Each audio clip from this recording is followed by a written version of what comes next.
talk about it. The stop killing games thing. I haven't talked about it completely, but like it's been the whole hubbub about that's been like, you know, because I didn't know too much about it. That's the only reason why. But I've been kind of like doing my own research on it specifically to kind of understand a little bit before, you know, before me talking about it and everything like that. Okay, this one's going to be fun. So, the Stop Killing Games initiative is almost over, and the last time we covered it, the European Citizens Initiative, which is the part of it that matters the most, had just opened. And as of right now, you've got just days to join it, meaning that this... Oh, really? It has? Let me see. Has it actually reached its actual goal? How many signatures did it need it? Would it be down here by any chance?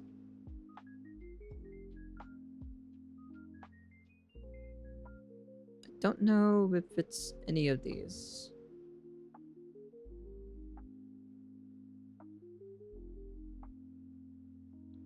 Is it this one? Or is it the other one?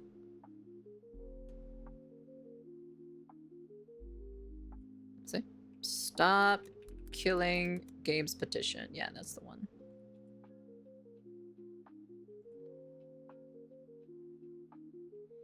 Whoa! Holy shit! Yo! Goddamn! Damn, wow, that thing jumped. That jumped the last time I saw it in the video. It was at like, I think it was at like 600. It was at 600,000 or something like that. That's crazy. No, we're talking about games. This is your last chance to make your voice heard and hopefully prevent the games that you buy from being destroyed. But here's the thing, until last week, it really did seem to be rather doomed. They needed hundreds and hundreds and hundreds, over 500,000 more signatures. But, well, right now, it's getting thousands an hour. The reason why is quite funny. So here's what happened. They needed to hit 1 million signatures, but after months of stalling, they only had 450k. But then, over the horizon, a savior came. That savior is Pirate Software. And that's because his opposition, plus a few pinches of World of Warcraft, sparked a drama that is now surging signatures to the tune of the Pirate Software guy, I heard that he was like completely like, because I heard it from Moist Critical specifically talking about this, that he was like misinformed, that he was spreading misinformation and everything. Pirate Software must be crying, probably, to be honest. 40,000 in just probably has to go back days. To the studio and start working, you know? Time to get you up to speed. Instead of playing World of Warcraft. Last year when the darlings at Ubisoft shut down the crew. Now, they didn't just shut down the online features, they shut down everything, because as it turns out, even the single player required the online component. Really? That basically meant that your copy of the crew was, no longer a thing that you could really do anything with. So, Ross Scott from Accursed Farms was not a fan of this, so he started a movement. Now, you may know Ross from things like Freeman's Mind or Dead Game News, and his plan, right, was to use the... Whoa! Oh, okay, I was about to say, you know, the background reminded me of like, it reminded me of some YouTuber that had like a bunch of video games in the background. He used to have like a metal or rock intro. He had like long hair and he had like a black beanie and everything like that. I forgot his name. I literally forgot his name. It's like an old YouTuber from a long, I don't know. No, not the angry video game nerd. No, he had like long hair. He had like long hair. He had like black beanie. He had like the same beard and mustache combo. I forgot.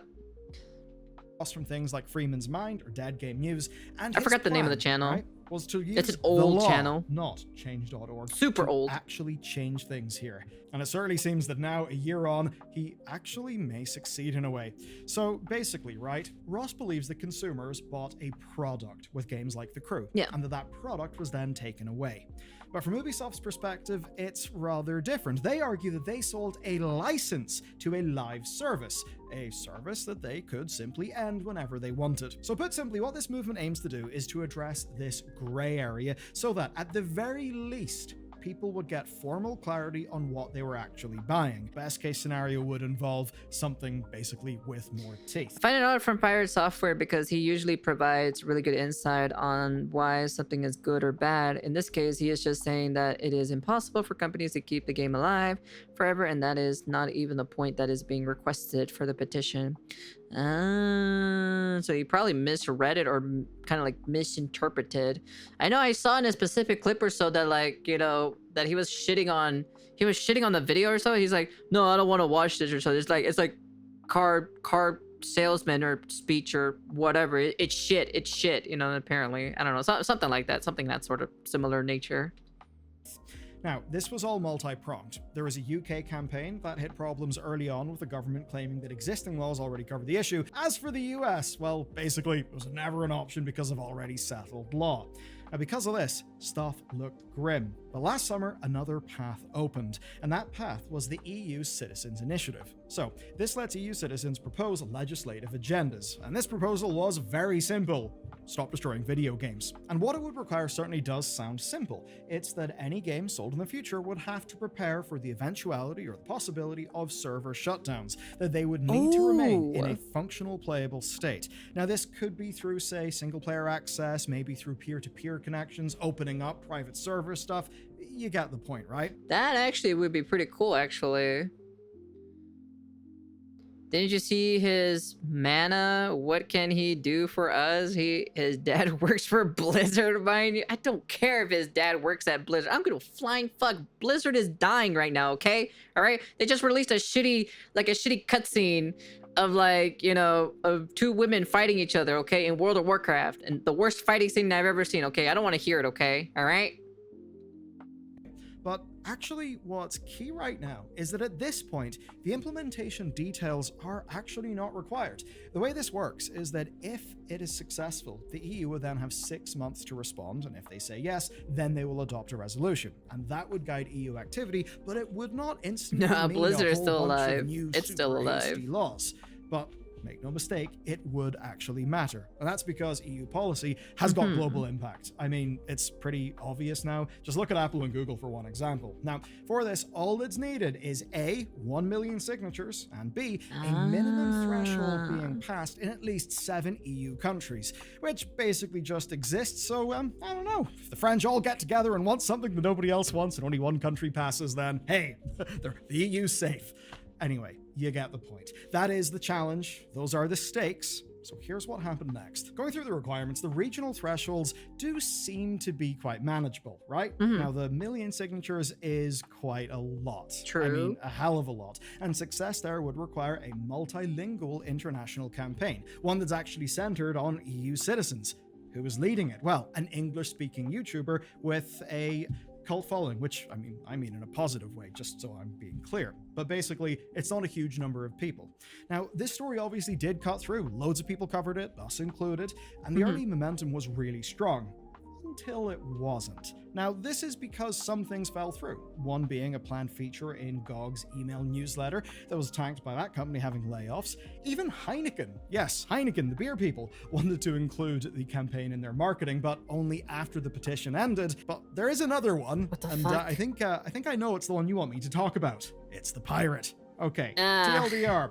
Pirate Software opposed the initiative. This is back when it all kicked off. So what I'll do here is boil down what I essentially think is the best case, or like the best version of his argument, which is essentially that in very many cases, over-regulation often actually helps the incumbents. In this case, would help the AAA companies. The reason being that they would be the only companies with the resources to actually overcome the regulations. That is actually a fair enough, reasonable argument. But I think in practice, it's fair to say that Pirate Software, in his 2 videos, was not really steel manning his opposition. There were some errors. Wasn't really a great situation. But really in this story, there's a key thing to remember. The initial, I'll say drama, let's just say hot public disagreement, that with Pirate happened when, let's just say, his internet stocks were in a slightly different and altogether more healthy place. Why is he wearing a banana suit? What? Why? Since then, he was involved in a major World of Warcraft drama, which I will cover shortly. I remember that. I like doing drama, but in this case, it does actually inform how the news would play out. As for the initiative, well, by the following April, signatures were just sitting at 425k. That's not even halfway, and only 25,000 signatures had been added between April and last week. So it basically was dead in the water. Momentum from the previous summer had completely fizzled out. But then, with only weeks to go, Scott posted his video. And everything changed. The end of Stop Killing Games. It's a fairly dramatic, somber title for a video, and one that is fair. It absolutely did appear to be dead. It was a final plea and an explainer made by a very, very Take care, Sheeny. Be safe, hun. Thank you for coming by as always. Very much appreciated. So you take care, hun. looking man. It was clear to me that the campaign had taken its toll. Scott admitted as much. One choice quote: "It's like asking someone with severe dyslexia to write a book report on war and peace. I am the wrong person for that job." And I think that does speak to the absolutely mammoth amount of work that doing anything like this would actually require. But it's not all that Scott said. He took aim at Pirate and he explained point by point, right, how Pirate's coverage was, in his view, not at all a fair representation of the overall initiative, its goals, its specific language. Yep, there it is. That's the part right there. From my read of it, I think Pirate almost immediately jumped straight to some worst case outcomes of a maximalist version of the campaign. Of course, we can add to that an interpersonal level to all of this, you know, the usual emotional reactions, hot words.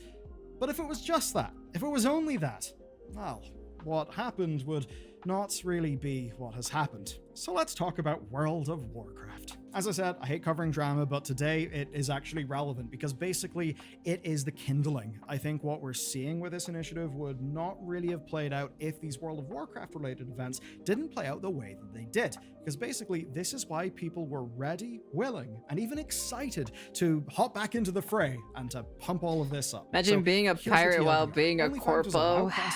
That is pretty crazy to call yourself a pirate though. It's called Pirate Software, right? That's his name, right? So you're trying to pirate software? Hardcore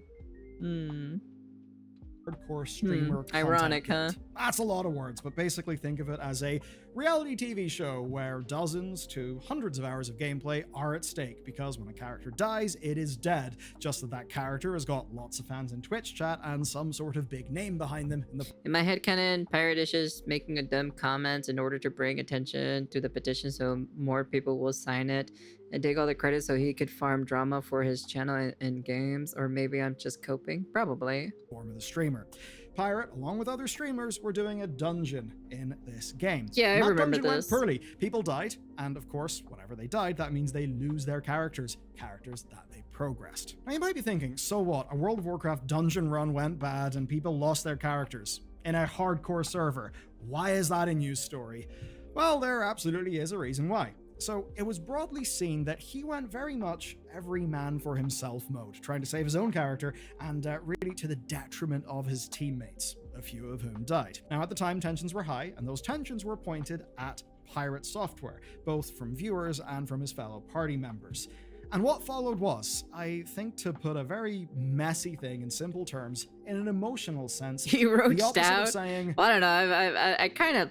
Well, I don't understand him personally because I don't really care, to be honest. I thought it was kind of like, eh. From the people's heroes to the main villain, all because of his ego and fake pride. Maybe he does probably have a massive ego. I heard that he doesn't really like want to take accountability whatsoever on that he was like misinformed. He was like spreading misinformation and he didn't know what he was talking about and all this other stuff. So, shit, my bad. I'm sorry. I absolutely could have done more there. My bad. Basically owning the L, doing so in public, and doing so in a way that feels authentic. Of course, yeah. You know, feels authentic because it actually is authentic. So if you ask me, what actually happened is a common downfall of very smart, very rational people. That's because very smart, very rational people can rationalize how they are very, very right and others are very, very wrong. And from that place, it's very easy to disregard how other people think and to not have a holistic view of a situation. I mean, to put it in very simple terms, people thought he came off really defensive. And what all of this meant was fuel for the fire, an abundance of fuel. And I've got to imagine that from Pirate's point of view, it really must have looked like the entire world was against him. And I mean, in a few ways it was. It was a total mess. Or, you know, per the dynamics of Twitch, It was an incredible content For event. Monster Hunter Wilds. And the reality is that Sure, once people are right, against you, it's very hard to change minds. Especially when, as I think Pirate was, you're feeling quite defensive and you're very much feeling the toll of thousands of angry people being very angry at you in just about every way they can.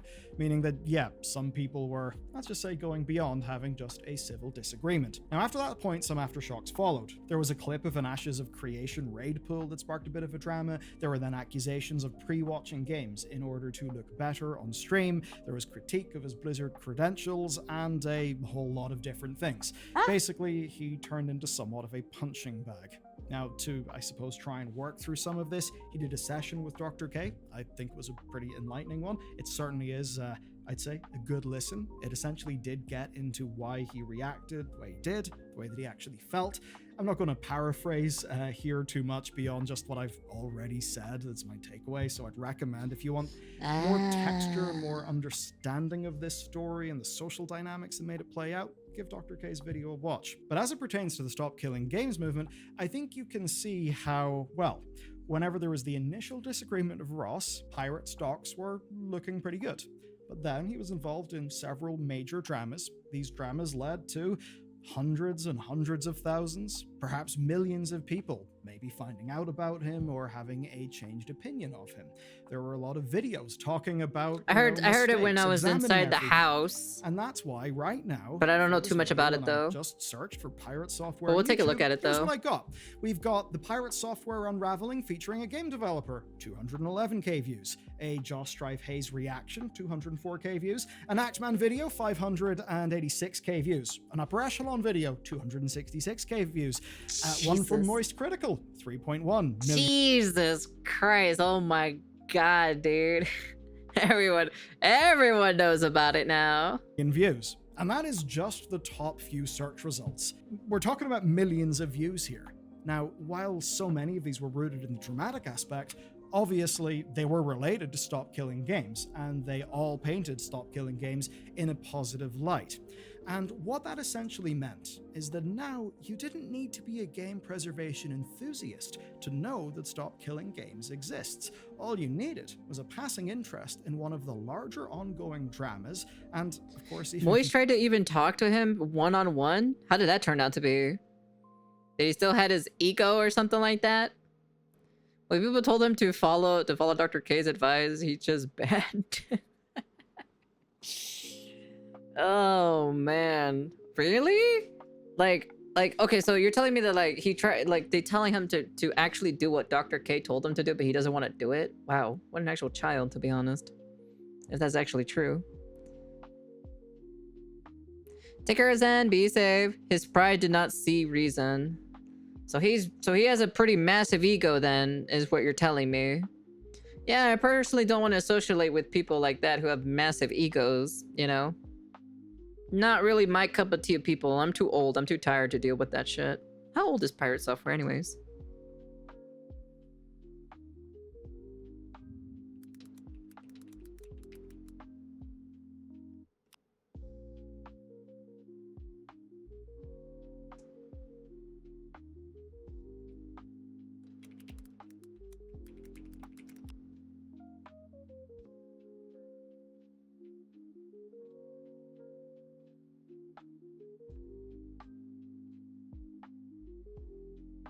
He's 37? He's 37 years old and he acts like this? God damn. If you don't like the movement, that's fine, but to lie, yeah. Man, he's about to hit 40 years old. Doesn't he? Has he not gained sympathy yet? I thought you gained sympathy at like the age of like 31 or something. You didn't have that, social media algorithms do know how to find you if you could be interested in it.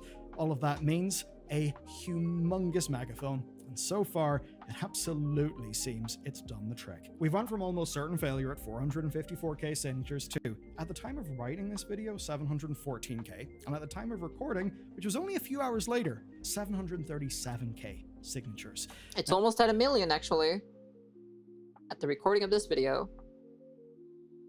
He's spec into Now, ego. that basically means that they need 263k in about 30 days. And obviously, if this rate holds just a little bit longer, they'll absolutely make it. Or will they? Because here's the thing, they do actually need consistent, legitimate signatures.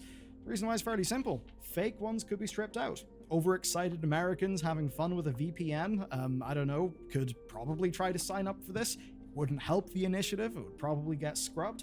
And, well, if you're in America, you can't sign an EU petition. So it's not a guaranteed thing just yet. But so literally only the EU people can only sign up to this. I see. Well, EU people better get at it, man. Shit. certainly is looking like it's going to pass 1 million. Now, what happens if it succeeds is basically this. The EU Commission It actually will requires an consider further ID. action. That could be legislative I action, or it see, could just I be see. guidance on existing consumer laws. Now, no matter what, the industry would have significant input, but regardless, we would get a formal statement on the matter and its legality. It doesn't. And I that's actually signed a it. powerful starting point for Eh. future conversations and new laws. I don't know who's right Here's now. the thing, it gets even better. Because those conversations have already begun, and we've already started to make progress. Through all the noise and all the drama, the core problem's fairly simple. That audiences often think they're buying a product when they buy a game, but in reality, they're actually buying licenses. Now, since October, Steam explicitly states that all purchases are licenses, that it's not ownership. And that was always the case, it's just that now it's no longer hidden in their EULA. And Valve's timing was, let's just say, curious here. That's because California signed AB 2426, stating that any media that you can't permanently access offline must be labeled as a license, not a product. Now, another I side to this is see. companies seeing PR More opportunities. reasons why we need the government intervention for the gaming sections and for the ultimate battle of owning digital goods. Yeah, because we're getting into the day and age of like digital, like digitalness, that you don't really own anything, for old digital stuff. That's why I still have like physical copies of games, Even if I lose like some copies of my games on Steam or stuff like that, Like I still got my physical copy stuff over there. And I got a lot of physical copies over there of like some of the games that I own on Steam, so. Opportunities, and there's a beautiful irony. Ubisoft, yes, the very company that started this whole mess, is actually taking action. That's because they're testing offline modes for The Crew 2 and Motorfest, and I think it's fairly clear that the Stop Killing Games movement inspired this. So Really? you know what? So it's already hitting in the AAA games already. Wait, Ubisoft? You fucking, out of all the companies, Ubisoft. Interesting. I thought Ubisoft was the company that it says that you don't own your games. At some point at the current rate, we are going to getting a physical copy will be pointless because the disc will only have a key.